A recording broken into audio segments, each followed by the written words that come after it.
Okay, we're back. Here's a text that's come in, 0921-528-5754. Good PM. The better strategy is haluan na lang ng poison ng mga shabu para patay lahat ng users at matakot ang mga iba. Mga kwan lang naman siguro, mga comment ng mga frustrated, nakikitang, parang, ang kwan ko noon, wag naman kayong matakot. Para sa akin, may solusyon pa. Ang problema, yung solusyon, hindi lang akong mag-isang gagawa eh.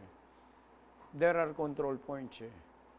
Alam niyo itong drugs is just lang. Balikan mo lang history ng smuggling natin. Mga landing points niyan are the same.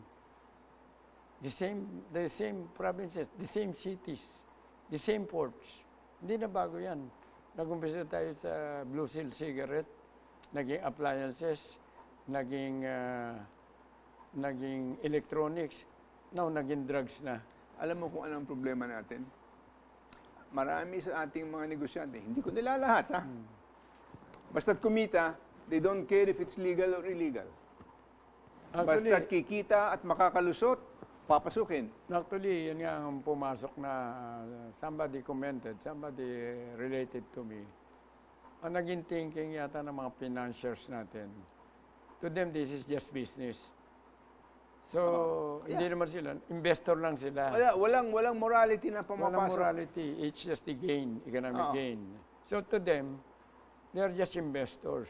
Kung saan in-invest ang pera, basta whatever interest. Basta kumikita, no? Basta kumikita, and the better the profit, they like it better. Well, mas profitable ang drugs. Wala nang sense of citizenship wala yan. na. Walang loyalty kundi sa pera lang. Konsyensyang wala. Yun. Kanya pala nakakatakot-takot din ang problema natin. Maski na pinapatay mo, hindi pa rin nakukonsensya eh. Wala. Hindi nakukuha doon at hindi nakukuha sa pananakot. Yung iba na kailangan pwedeng makatulong sa atin, they do not even care. Meron ako isang kausap, big time, kumunti ka kumalaglag sa upuan eh. You know, sir, what do you think about the drug problem? Pasensya ka na, hindi ko nagbabasa ng dyaryo eh. Ang naging after that, ang prayer ko, sana ang pamilya mo ang tamaan para magising ka rin. Na ang problema ng droga is everybody's concern. That's correct. Huwag mo isipin na hindi naman hinihipo ang pamilya ko so far. Tatamaan din yan. Problema mo rin yan. Kung paglabas mo, nakasagupa ka ng addict, nasaksa ka, hindi naman kahit mayaman ka, hindi lahat ng panahon nagkokotse ka eh. May time na naglalakad ka rin eh. At saka bakit? Mapoprotektahan ka ba? Maski na nakakotse ka, yung nasa loob ng auto, binabaril din eh. From 0975-093-8799, Amado ng Kalinga. Sir, bakit marami pa rin po ditong drug pushers sa Kalinga? Hindi raw natitigil ang mga drug pushers. Paano? Maraming pilyo dyan eh. Maraming ang pilyo. Tapos maraming supply eh. Pagkatapos, ito, reality to. Pinangalanan na nga ni President Duterte, pinakita sa inyong libro, local officials, mga barangay, ang labanan natin, barangay level and the family. Binibili nyo eh. Kumukuha kayo, tapos hindi naman inaawat ng law enforcers and barangay officials. Kasama na ng mga law enforcers ito kayo mga tapos vigilance pa makikiloko sa inyo. Ano mangyayari? You know, we have a lot of honest law enforcers. But ang problema, we are beaten to the draw by some unscrupulous. Some lang hindi lahat. Minsan yung some na yun, very powerful eh. Lalo ko ikaw ang drug court judge. Prosecution, matatalo ka because iba ang interest ng prosecutor. Alam mo, naalala ko dati, I was talking to somebody who was involved in the drug trade. Sabi niya, alam mo, pag nahuli yung aming mga courier, mga pusher, ng pulis, alok namin ng pera yung pulis para pawalan yung supply. Pag hindi niya tinanggap, okay lang. Alok namin sa piskal. Pag nasampahan na ng kaso. Pag hindi pa rin namin naayos doon, alok namin sa West. At pag hindi pa yan, hanggang saan itong pumanik yan? Kasi sabi nila, pera lang yan eh. At yan, dahil ang napakadaming perang involved dyan, na nakokontrola nila many levels of government. Diyan nakikita na minsan ang pananaw ng maraming tao, ilang tao sa Pilipino, sa ating sistema dito, na halos lahat. Ngayon lang tayo nakatagpo ngayon at nakikita ng mga taong bayan, at least masasabi ko, whatever President Duterte has done, tama o mali, or whether you think is wrong or right or whatever, hindi natin masabing nagnanakaw. Hindi natin masasabing nakikinabang sa nangyayari dito sa ating bansa. At whether it's jousting with the windmill, gusto pa rin niyang mapatino ang maraming bagay dito sa atin. Ang problema lang, kung minsan naghahanap tayo ng santo para gawin lahat ito at kasing tuwid ni Presidente Duterte, pero many times we just have to accept, tao lang ito eh.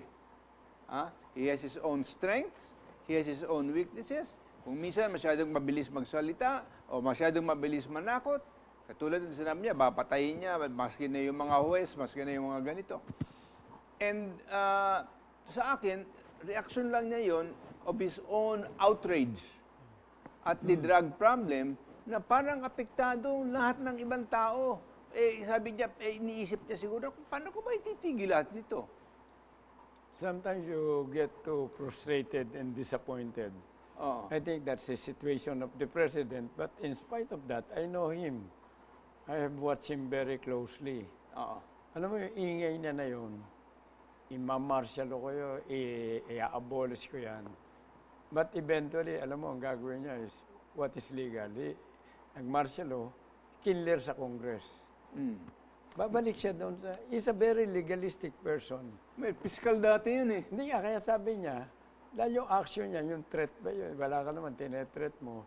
Pero pagbalikan mo, ang nakita ko personally, meron nagpapakonsulta sa kanya, I cannot step on the function of the legislature. Tuturuan na lang kita ng pwede mong gawin without stepping on. Yung within the judicial system. Without the or in excess of the boundary of the law. Nakita mo, babalikan niya, lahat ng ginagawa niya, kung balikan mo, nag-ingay siya.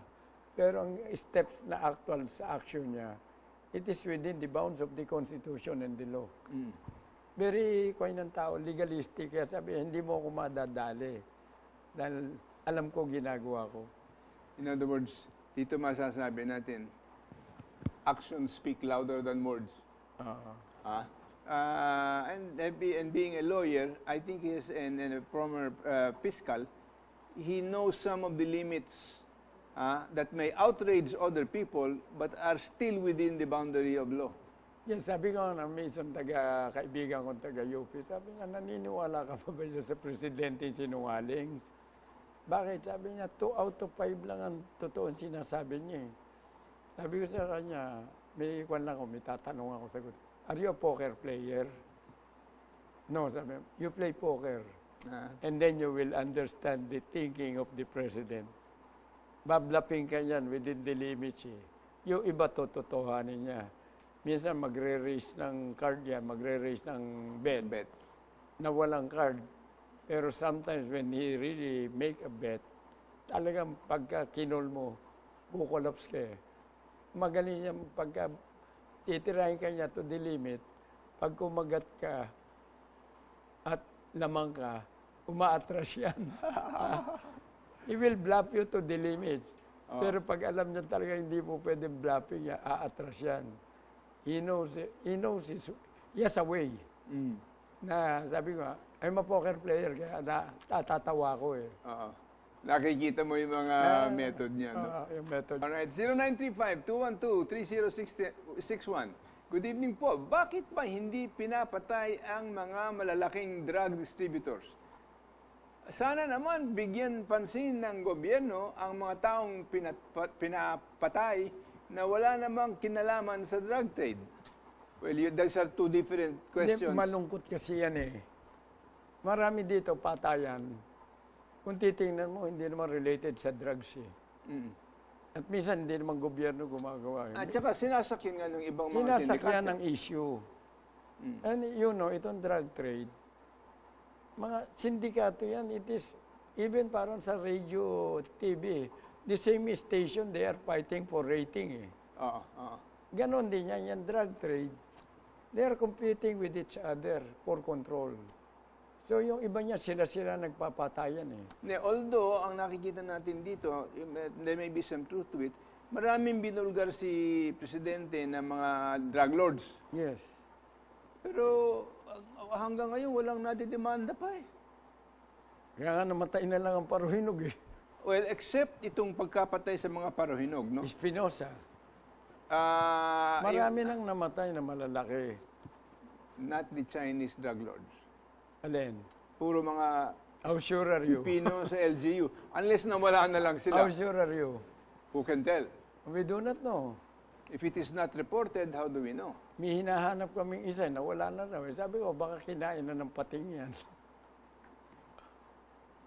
Ngayon, yun lang ang problema. Miski sa combat zone sa Mindanao, hindi naman lahat ng namamatay reported eh. Even MPA, may nawawala. Minsan sila rin ang pumapatay eh. Karga sa gobyerno. We have that experience. I've been in the military service. I was in the military service for 37 years. Modesty aside, nabisto yung minakuha document. Yung ano to, magaling yung officer namin nakakuha, pero mukhang hindi niya na-appreciate yung content ng document. When I read it, sinelyohan ko yan. Sabi ko sa atin, J2, si General Piller, nag-note ako, Sir, you may find use dito sa dokumento na to.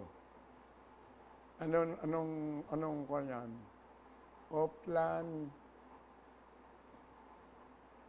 Naintindihan ba ni Piller? Zombie. Naintindihan ba niya? Hindi sa time ni Konto. That was when ang CPP, NPA, umabot sila yung NPA alone, mga 25,000 yata eh. After na lumabas yung document na yan, ng gamitin, nalaman na sila pinapatay nyo ng sarili nila, nagkaroon ng internecine warfare. Nagkaroon ng, anong tawag dito, nagkaroon sila ng doubt against each other. Kaya sila nag-ubusan eh. Doon na nag-start, umabot yata tayo ng 12,000 na lang eh. Or lower. Because of that one document na nabisto mo, na nakakarga sa gobyerno, pero ang nag-execute, doon sa kasamaan, sila. Ayan, they can challenge me. Kung may nanonood dito. Yeah. That was when I was with when I was head of the intelligence and security group of the Army.